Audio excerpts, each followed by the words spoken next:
大家好，我是客家佛教中心的孝经讲法师，是尊贵的占土古仁波切的弟子。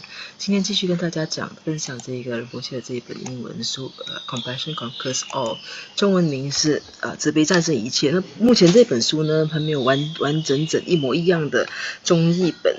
不过其实这些教诲呢，其实已经就是收录在仁波切的其他的中文书籍里。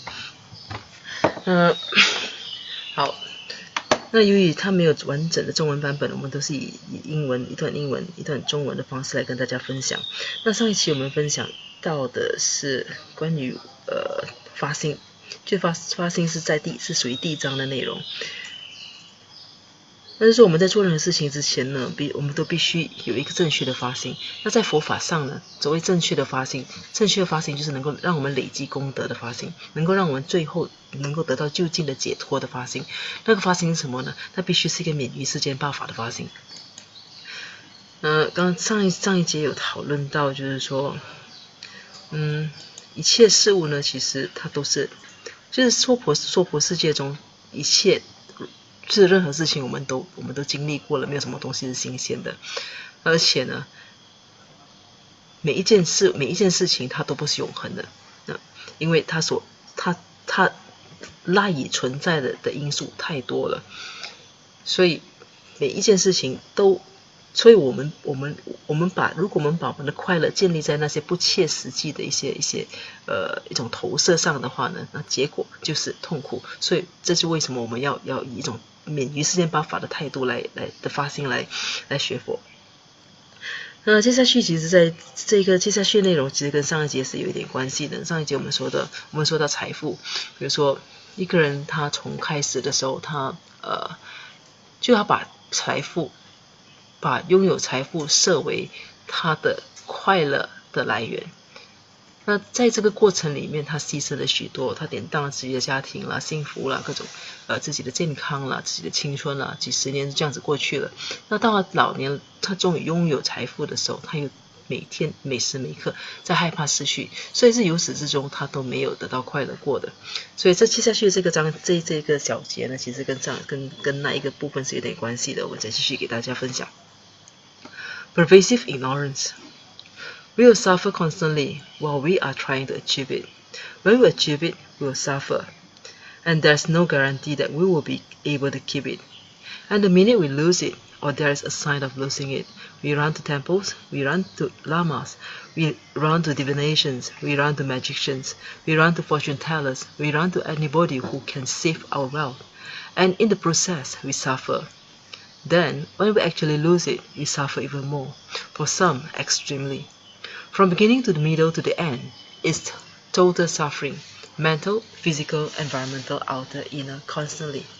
And our ignorance is pervasive and very strong to say or think that if we achieve that, we have happiness. If we look around at people who are actually wealthy, how many of them are deeply at peace or have happiness in their minds? And when they have it, when they lose it, how do they feel? And that is the process of life.One day, you will lose it. If not in life, definitely at death. When you are born naked. You cannot take anything from your previous lives. 这一个部分的这个小节呢，讲的是一种是一种无所不在的、无孔不入的一种普遍的一种无明的现象。它延续上一个部分，就是说我们尝试去得到财富或者任何东西的时候，其实我们要经历许多的，我们要面对许多的痛苦。那到真正得到它之后呢，我们一样痛苦，因为没有人能够保证我们将能够永远保存着它。而当我们失去它，或者是感觉到即将失去它的时候，那我们就开始跑到各地方去求助，到寺院去找一些上师，我们去寻求占卜，我们可能去找一些巫师，我们可能找算命佬。那我们就是到处去找那些可能我们认为可能帮我们保住这些财物的人。那这个过程里面呢，我们的心情是患得患失的，是忐忑不安的。那其实是充满痛苦的。那当然，如果说到了后来，如果我们的因果、我们的业力导致我们最终是失去它的话，那我们的痛苦是更加严重的。对有些人来说呢，那是一种无法承受的痛苦。所以有些人，很多人在面对经济的很大的挫折过后，那就选择了轻生。这些就是我们常常在报章上也看到的。所以就像刚才说过的，从开始到过程到结束，它都是痛苦，无论在心理，无论在肉体上，无论在环境，是内部或者外部的，我们持续都在痛苦中。然后这样子的情况来自于什么？来自于我们就是我们的无明，我们根深蒂固的无明。因为我们的无明一直在告诉我们说，如果我们得到这个，我们就会快乐。所以在过程中，你即使痛苦，你都继续还是有把声音告诉你，就是说，如果可能再多一步，可能今天你赚了1万块，那你可能想，我可能再赚个10万块，那我就会快乐。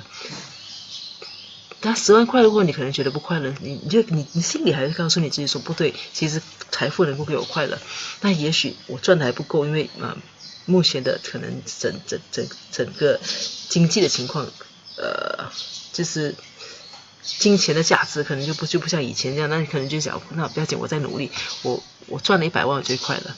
事实上，这就是无明，这是无孔不入的，这是很普遍的一个无明。所以我们太过根深蒂固的无明，让我们不断的去坚持，认为我们的看法是正确的。然而，只要看看身边那些拥有财富的人，那些非常非常有钱的那些巨富，有多少人是真正得到内心的平静的？有些人有多少人是真正快乐的？所以拥有财富，就讲，如果说拥有财富，那有了又怎么样？失去的时候，他会有什么感觉？所以这整个呢，生命的过程就是这个样子。无论如何，你最终的结果，最终的结局，你还是会失去它的。那即便不是在你有生之年，那当你在死亡的那一刻，你始终还是必须失去它的。你不管你拥有多少，你身上你拥有几十亿身家都好。那如果突然间死亡降临了，你也不可能把它带走。就我们生来是什么都不带的，是赤裸裸的，我们没有办法从我们的前世带了任何东西过来。那同样的，我们一样没有办法把这一辈子所累积的一切带到下一世去。所以即使不是厄运，即使不是你不是在有生之年会失去，那你在死亡的那一刻你也会失去它。所以没有什么东西是永恒的，是我们本身怎么说呢？去认为它是永恒，我们本身去认为这些东西能够给我们快乐。所以甚至有些人他在临终的那一刻，他都放不下自己的财富。那这些人他们的结局，如果在临终的那一刻对金钱、对财富、对这些物质还是如此执着的话呢，他们的投生那就投生恶鬼道了。所以这个对财富的执着，即使到了下一世，那还是给你带来许多不快乐的。所以从一开始到过程到结束，甚至到延续到下一世，它都是给你带来不快乐的。那其实根源就是一个，那就是我们本身的一种错误的投射。你只要改变这个投射就好了。那接下去的这个部分呢，讲的就是一个错误的认知 （wrong perception）。When we think about it carefully, when we think about it constructively and from the right angle, all phenomena are empty of inherent existence. Empty of inherent existence does not mean empty of existence. It means empty of the way we perceive it exists. Therefore, when we check something, when we look at something, when we have attachment towards something, it in itself does not exist the way we perceive. For example, wealth does not provide happiness, but we have a wrong perception that it does. We follow that. We run after that. And it's not that if you don't achieve wealth, we become unhappy. It is a wrong perception to believe it brings happiness. And when it does not have When it does not bring happiness, we suffer. It's not the wealth or losing it that makes us suffer. It's the wrong perception. The ignorant perceptions of what we think it can do for us. So it is the motive and the process that makes us suffer. It's our wrong perception or idealization that makes us suffer, not the wealth, not losing it, nor not achieving it. OK， 好，我一口气就把这个小节的内容都念了。那这一个小节呢，讲的是错误的一种认知。那刚才我们讲了，我们之所以把某些东西看成是怎么样的，或者是把某些事物赋予某一种价值，其实这些根源上是我们的无明。那无明延伸出来的什么东西？它延伸出来是一种错误的认知。所以仔细去看一下，如果我们认真的去从一个正确的一个角度来解释这些事情的话，他说一切的事物呢，其实它的自性是空的。所谓的自性空呢，并不表示那一件事物并不存在。这个概念其实我们必须搞得非常清楚。那很多人讲什么都空，什么都空，那什么都不要了。那如果是这样子的话，我们就很容易陷入一种虚无主义。虚无主义并不是佛教所提倡的，那是很消极的。他说，自性空本身并不是说事物并不存在，它只是它的空。他这里所说的空呢，是说我们认为就是我们的认知中的，它并不以我们认知的方式来存在。这个空是这个意思，它并不以我们认知的方式来存在。那因此呢，当我们去检查的时候，我们去看看这些事情的时候，我们看待某一件事物，或者是我们对某些东西有执着的时候，其实那一件事物本身，它的存在并不跟我们所认知的是一样的，它只是我们的认知中它是那个样子，所以它本身它并不以我们所认知的方式来存在着。那比如说，财富并不能带给我们快乐，但我们却错误的认为它能够给我们带来快乐，所以我们就跟着这样子的想法在走。所以我们就因为这样子，就不停的在追逐财富。那所以并不是说一个人没有办法得到财富，他就会不快乐。其实真正让那个人不快乐的是他的错误的认知，他相信财富能够带给他快乐，所以当他得不到的时候，他就痛苦。所以我再重复一次，并不是财富本身导致这个人的快乐或者不快乐，事实上并不是说财富并不是说得不到财富能够让一个人不快乐，而是错误的认知本身让那一个人觉得得不到财富会让他不快乐。所以这其实是来自认知，而并不是来自实际的情况，就表示就是财富本身它是我们赋予财富的价值导致我们不快乐。所以讲并不是财富或者是失去它让我们痛苦，是这个错误的认知，这种由无明作为出发产生的一种认知，让我们认为财富能够给我们带来些什么东西，我们赋予它这样子的价值。所以是我们本身的动机呢，和这整个过程呢，让我们不快乐。是我们本身的一种理想化的一种想法呢，让我们不快乐，并不是财富本身，也不是失去它，或者是得到它。那这一点要搞得非常清楚，其实并不只是财富，是任何东西。那些我们错误去标榜、去赋予怎么想？去赋予它某种价值的事物，比如说我们可能认为我们得到某一个人，我们可以跟某一个人在一起，我们最快乐。事实上并不真的是因为跟那一个人在一起我们最快乐，是我们赋予他这种价值，所以才发生那种婚前就是大家就是觉得跟对方在一起会很快乐，那事实上一结婚过后呢，那他得到了，那他就开始去看从另一个角度来看事情，那就是他的期待可能就会落空，他就开始觉得不快乐。其实这些都是自己本身的投射，自己本身的不切实际的期待。那个人其实你所娶的那个对象或者是嫁的那个对象，由始至终都是同一个人，他没有改变过。那改变的是什么？改变的其实是你一开始你就赋予一个错误的价值。比如说有些人他OK， 可能有些女孩子常常会说，她嫁给某个男人，她嫁的时候是充满喜悦、充满期待的，她认为她嫁给这个男人过后，她就会觉得非常幸福。但在结了婚可能上两三年过后，她就觉得不行了，我必须跟这个人离婚。为什么呢？她觉得这个人不长进。那事实上是那个人突然变得不长进吗？还是一开始你就错误的以为他其实是长进的？是很多人会这样子来骗自己，或者说有些人自以为他会为你改变，所以事实上到结婚了，相处了几年过后，你发现其实那个人没有改变，所以你就失望了。那并不是那个人本身有问题，那个人本身其实他就是那个样子，从一开始就是那个样子，他没有变过。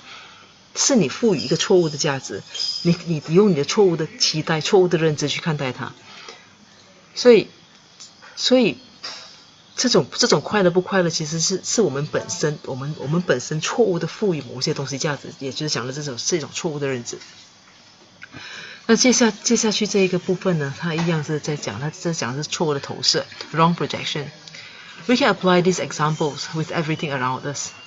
In everything that has happened in our lives that has so-called disappointed us, it is our wrong projection and wrong attachment to it. It is not the object itself. All objects are free of inherent existence. Inherent existence means existing on its own without causes. If wealth could exist on its own without any causes, it could bring us happiness because it would be permanent. So if something can exist on its own without dependency on causes, it will be permanent.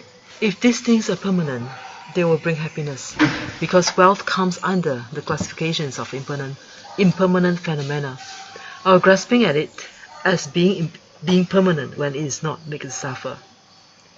It's like when we meet someone new, if we have a projection that this person is kind, compassionate, honest, and will be loyal, and we find out later they are not.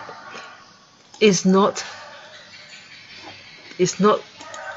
that which make us suffer. It's our own projections of that person, what we think they should be like, but they didn't fit our projection. It's because our wrong projections of that person, of that phenomenon, that we suffer. We do not suffer because of that person or that phenomenon.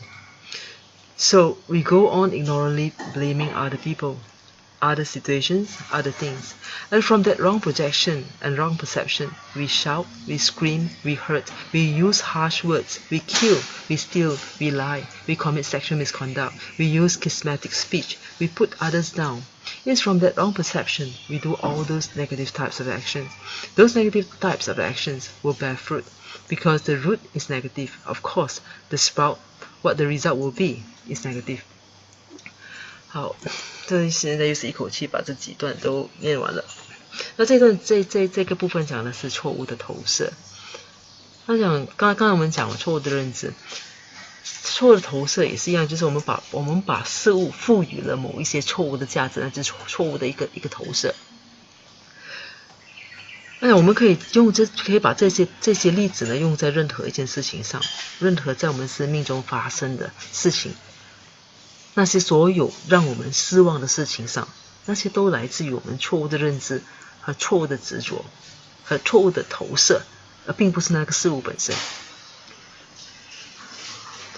那刚才解释一下，刚才错误的认知和错误的投射，其实它是一个连续的一个动作，连续的一种现象。首先，我们对事物有一个错误的认知，我们认为这个东西会怎么样？然后呢，我们就错误的投射，就赋予它某一种错误的价值。这是一个连贯的过程。然后呢，我们就有一个错误的一种执着。那因为这种错误的认知，有了错误的投射，错误的赋予的价值，我们就对它有了错误的执着。所以这是连续性的过程。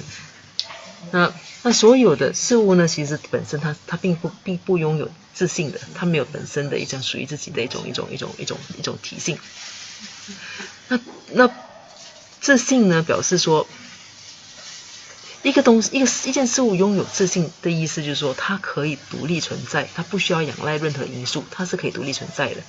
那如果说财富它是能够独立存在，它不仰赖其他因素独立存在的话，那它就能够带给我们快乐，因为它会是永恒的。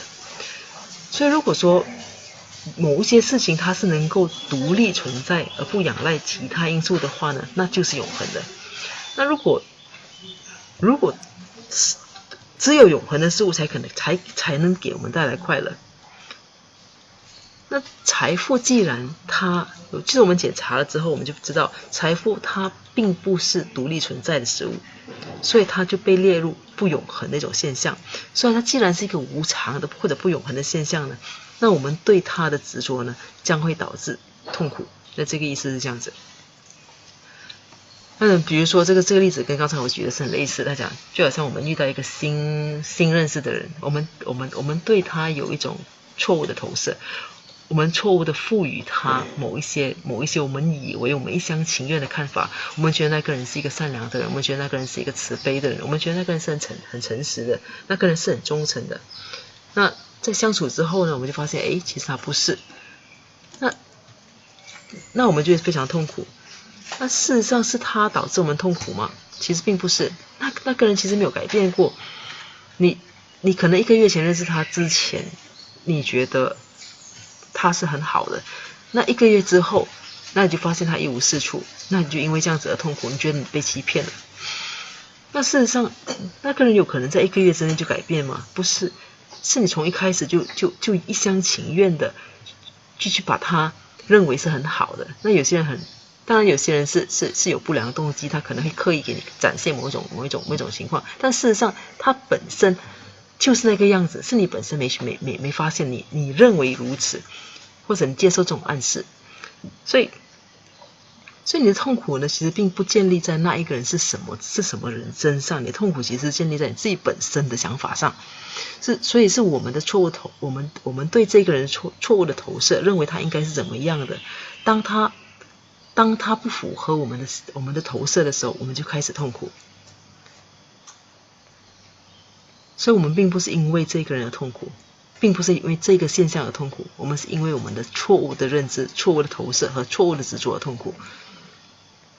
所以但很多人呢，他并不这么想，他就把一切这些痛苦呢都怪罪在别人身上，那是很无知的一种很无明的一种情况。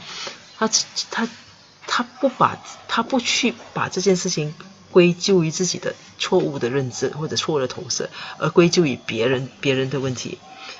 所以呢，从这种错误的投射、错误的认知呢，这些人就开始对别人大喊大叫啊，就表示自己受了委屈啦，就觉得自己受了伤害啦，就可能用一些很恶毒的言语去诅咒他人啦，甚至有些人去杀人，有些人去偷窃，有些人去欺骗，那有些人可能因为这样子而自暴自弃，甚至有些人因为觉得自己受伤害，就开始做一些离间的一种挑拨离间的一种行为，或者是把别人踩贬低的。那从一开始，其实这一切的根源来自什么？这一切的根源其实来自我们一开始就存有不切实际的一种想法，不切实际的是错误的。刚才讲过是错误的，由于无明，我们有错误的认知，有错误的投射，错误的执着，所以一开始这些问题都是我们本身的，并不是对方。但是我们却因为这样子，我们做了反应，我们把问题怪罪在别人身上，所以我们有很巨大的情绪起伏。那我们因为这样子，我们制造了很多恶业。比如说刚才举这个例子，我们去偷、去抢、去杀人，我们去喊、我们去诅咒他人，这些全部都是恶业。所以这些恶业怎么样呢？它将会带来一些成果，就是恶果。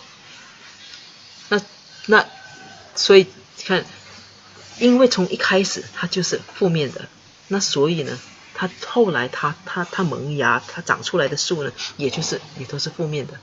所以从一开始，这其实根本就是简单来说，它是你自导自演的这部戏而已。那并不是对方好或者是不好，并不是那个事物好或者不好，那个事物本身是没有这种好或者是不好，是你赋予了它价值，你自己本身为你自己赋予这个价值得到短暂的快乐，或者是然后就有很多的失望，因为失望有很多的愤怒，因为有很多的愤怒就开始去怪罪环境，怪罪其他人。那你因为这样子，那你会进一步去制造很多的恶业，去骂人，去打人，去各种各样的，去批评，背后讲很多闲话，埋怨。那你是因为从一开始就有一个不切实际的看法，就结果呢就导致你去怎么说呢？就进行了或者是去做了很多错误的事情。那其实只要开始有行动，你开始有一些有那些想法的话，那就开始有些意的一些业。那然后你开始把它赋予行动的话，就开始有行为上的业，包括还有言语上的业。所以你从这里呢，从一个不切实际的一个莫须有的一个想法，你就制造了很多业。那业的话，你需要承受那个果。那恶的业当然就承受恶果。所以我们就是这样子来造业的。一开始并不是那个事物本身，从来都不是事物本身，因为事物都是无常的。从一开始由始至终都是我们自己本身。所以佛法常说的一切都是自己造成的。那你要从这个角度来看，这也正因为这样子，佛法是非常讲究，非常在乎，就是说我们从一开始我们的心念必须调整，我们的动机必须是正确的。第一个正确的动机呢，这些大师们就整理出来，就是说我们不应该有世间八法，就是不要为得失怎么说呢？不要执着于得失。那所以这个今天的这个分享到这里，这一章还有13面还没有结束。那时间的关系，我们这个分享到这里结束，我们下一期再跟大家继续再分享这个关于动机的一个内容。那好，在结束之前呢，我们一起做一个回向。如宝珍贵菩提心，未生出者愿生出，已生出之菩提愿，岂不退转倍增长？如宝珍贵之空性，未生出者愿生出，已生出之空性宝，岂不退转倍增长？愿以此修，以一切功德，利益所有众生诸法弘，显明至尊善慧名称师，所示佛法心要诸圣教。唯愿世世不离真上师，唯愿随时享有圣正法，并于地道功德圆满后，迅速证得金刚持果位。愿我趁此善根力，修习成就上师佛，一切众生尽无余，悉令安置是佛地。愿弘扬中喀巴法王正法理则集，直系障碍之征兆，一切顺缘悉圆满。我及他人之三世，一子相属二之矣。祈愿善慧名称佛，教法永驻，甚增长。愿昼吉祥，夜吉祥，昼夜60恒吉祥，一切事中皆吉祥。唯愿三宝常摄受，至尊上师身受永稳固，妙善法业普及遍十方。藏业教法聚光照三宇，众生未尽其行恒常住。好，谢谢大家，这一期分享到这里结束，我们下期再见。